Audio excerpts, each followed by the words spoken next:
Mas afinal de contas, as mulheres podem ou não ser pastoras? Nesse vídeo, vamos esclarecer esse assunto. Vem comigo.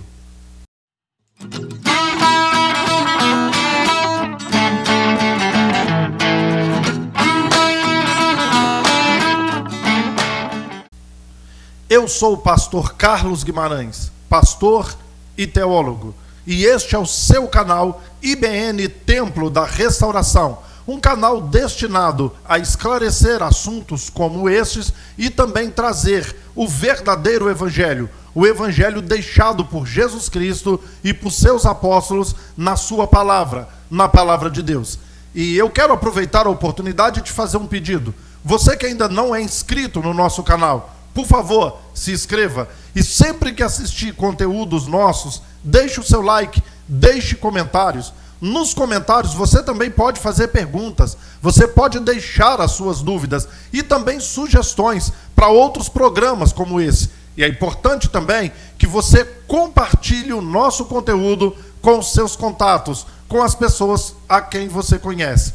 E sem perca de tempo, vamos responder: mulheres podem ou não podem ser pastoras? Sempre eu bato nessa mesma tecla e vou continuar batendo. Preste atenção comigo. Qualquer texto da Bíblia fora de contexto, ele vira heresia. Qualquer texto fora de contexto traz dúvidas, confusão. Então, um texto precisa ser analisado dentro do seu contexto. Segunda coisa, a Bíblia explica a Bíblia. Quem vai explicar a Bíblia? A Bíblia. Terceira coisa, a Bíblia jamais cai em contradição. Por que eu estou dizendo isso? Algumas pessoas vão dizer que mulheres não podem ser pastoras, baseado em 1 Coríntios capítulo 14, versos 34 e 35, onde Paulo diz que a mulher deve aprender em silêncio. Se a mulher tiver alguma dúvida, que não fale na igreja, que pergunte ao seu marido em casa, porque a mulher não pode falar. E em 2 Timóteo capítulo 2, verso 11 e 12, Paulo vai dizer assim: olha, eu não permito que a mulher fale na igreja. Algumas versões vão trazer, né, eu proíbo que a mulher fale na igreja. Então, analisando esses dois textos sem o contexto, realmente dá a entender que a mulher não pode ser pastora. Por quê? Espera-se, acima de tudo, que pastores deem conselhos, que preguem, que ensinem a palavra de Deus. Isso é esperado. Então, se a mulher, ela não pode falar na igreja, ela tem que falar em casa. Se Paulo proibiu a mulher de falar na igreja, como essa mulher pode ser uma pastora?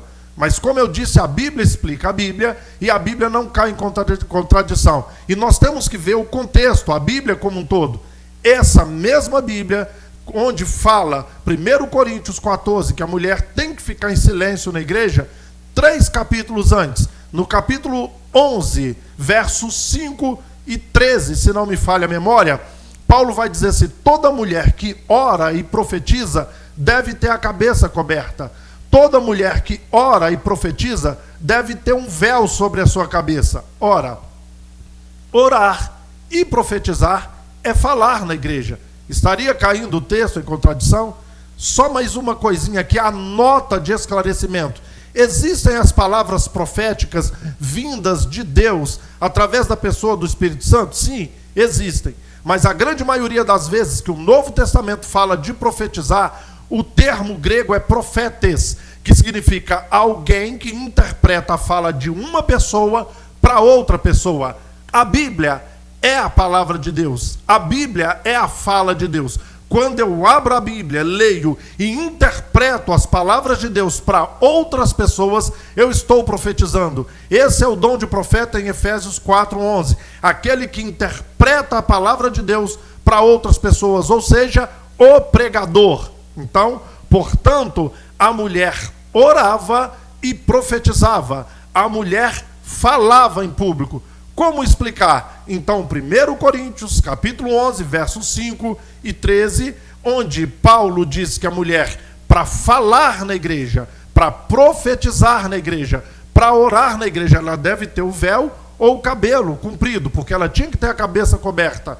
E os outros textos que Paulo fala assim: a mulher fica em silêncio na igreja. Qualquer coisa, pergunta o seu marido em casa. E explicar, então, 2 Coríntios 2, versos 11 e 12, que eu proíbo a mulher que fale na igreja. A primeira coisa que você precisa entender é o contexto da época. Preste atenção. Em Gálatas, capítulo 2, verso 27 e 28, Paulo vai falar que depois que estamos em Cristo Jesus, não há mais nenhuma diferença. Não existe escravo nem livre, ou servo e livre. Não existe mais homem e mulher. Não existe mais judeu e nem grego. Estamos em Cristo, somos todos servos dele, né? Não existe isso de escravo e livre, homem, mulher, judeu ou grego. Todos nós somos servos de Deus. No entanto, né, nessa mesma carta a Timóteo e no livro de Tito também, Paulo vai dizer que os escravos devem se submeter aos seus senhores. O próprio Paulo, várias vezes, e Pedro vai dizer que a mulher tem que se submeter ao marido. Por que eles davam essas orientações? Havia muita perseguição contra a igreja, sabe? Eles perseguiam e qualquer coisa causava escândalo. Paulo está dizendo assim: eu sei, você sabe, nós sabemos que em Cristo não tem diferença entre homens e mulheres, escravos ou livres, judeu ou grego, mas para a gente ainda não trazer mais confusão sobre nós, para a gente não trazer mais perseguição para a igreja, você que é escravo, se submeta ao seu senhor. Mulher, seja submissa ao seu marido. Porque senão em Colossenses ele não falaria que cada um considere o outro superior a si mesmo. Então todos devem considerar os outros superiores a si mesmo. Então eu devo considerar minha mulher superior a mim, e ela deve me considerar superior a ela. Então quem tem que submeter alguém? Está entendendo que se a gente não entender, alguns textos vão parecer contradição? Mulher tem que ser submissa. Depois ele fala que são todos iguais e que um tem que se submeter ao outro. Como que se explica isso? Está entendendo? Era o contexto da época, a cultura da época, completamente machista.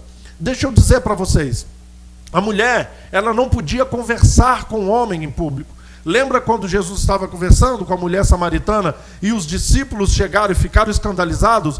Por quê? Porque estavam vendo Jesus conversar com uma mulher. Jesus conversava com elas em público. Jesus tocava nas mulheres, deixava as mulheres tocar nele.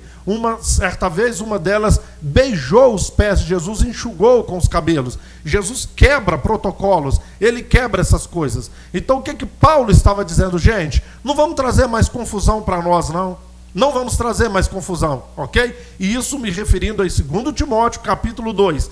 Ele não está dizendo, preste atenção, uma questão de semântica.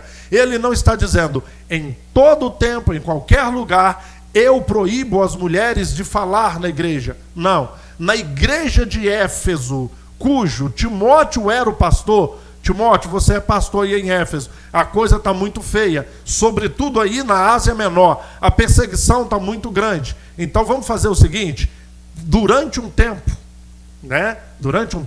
está proibido a mulher de falar na igreja. Não estou dizendo que é algo de Deus, ele está dizendo, eu proíbo. Algumas versões vão estar escrito, eu, Paulo, não permito que a mulher fale na igreja. Sabe por quê, Timóteo? Eu estou usando a minha autoridade apostólica. Nós não precisamos de mais perseguição. Nós não precisamos mais de problema. E os judaizantes, e os gnósticos estão promovendo perseguição, está querendo acabar com o evangelho, querendo acabar com a igreja. Não vamos dar arma para eles. Então eu proíbo, não deixo nenhuma mulher falar na igreja. Não está escrito, mas era este o contexto. É este o contexto histórico. Senão a Bíblia estaria caindo.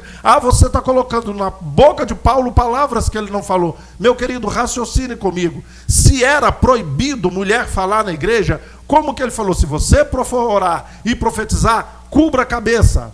Tenha o véu sobre a cabeça, que é o véu mesmo, ou o cabelo. Não haveria uma contradição? Mulher, toda vez que você for orar, toda vez que você profetizar, por favor, tenha a sua cabeça coberta. Aí daí a pouco ele fala assim, eu proíbo, mulher não pode falar na igreja.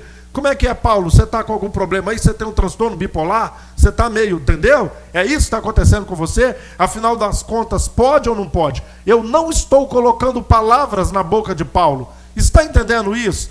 Eu, Paulo, proíbo que a mulher fale. Éfeso e as outras igrejas da Ásia Menor estavam sofrendo perseguição muito grande. Não traga mais confusão para nós. Tem algum problema falar na igreja? Tanto que as mulheres falavam, que foi neste momento que ele falou, a partir de hoje, mulher não fale mais na igreja, porque até então elas falavam, entende? Até então elas falavam. Timóteo, não traga mais confusão, né? E lá em 1 Coríntios 14 é isso que eu já te disse. As mulheres iam para o culto com os homens. Quando elas tinham dúvidas, elas ficavam interrompendo o culto para perguntar ao marido. Mulher, fica em silêncio na igreja, não converse na hora do culto. Se você tem uma dúvida, pergunta ao seu marido quando vocês chegarem em casa. Olha lá, em 1 Coríntios 14, versos 33, 34, 35, 36, se não é isso que Paulo estava falando. Ele não estava dizendo que era proibido a mulher falar. Além do mais, nós sabemos que Paulo fala de Febe, uma diaconisa. Ela era a representante da comunidade dela, da igreja dela. Priscila e Áquila. Toda vez que Paulo ia se referir, referia-se a Priscila. Num contexto machista, num contexto oriental, por que Paulo usava o nome da Priscila primeiro do que o do Áquila? É porque era ela quem tinha influência sobre a igreja. E para terminar, pastor não é título, pastor é dom. Toda pessoa, de acordo com Efésios 4:11, pastor é aquele que cuida de ovelhas. Todas as pessoas que cuidam de ovelhas, elas têm o dom de pastor. Pode não ter o título. Uma denominação, uma igreja não te deu o título de pastor. Não te deu o título, ok? Mas você tem o dom. Com ou sem título, quem cuida de ovelha é pastor. Tem muitas pessoas que têm título, mas não são pastores. E tem muitas pessoas que não têm o título e são ótimos pastores, sendo reconhecidos pela igreja local ou não, cuida de ovelha. Então é isso, baseado nisso, porque era o único argumento, né? Como é que mulher vai ser pastora se ela não pode falar na igreja? Mulher tem que ensinar, mulher tem que pregar. Este foi o esclarecimento. Espero ter podido ajudar. E aguardo você em outros vídeos como esse. Nos acompanhe. Este é o Evangelho em poucos minutos. Fique com Deus. Um abraço forte. Um beijo no seu coração.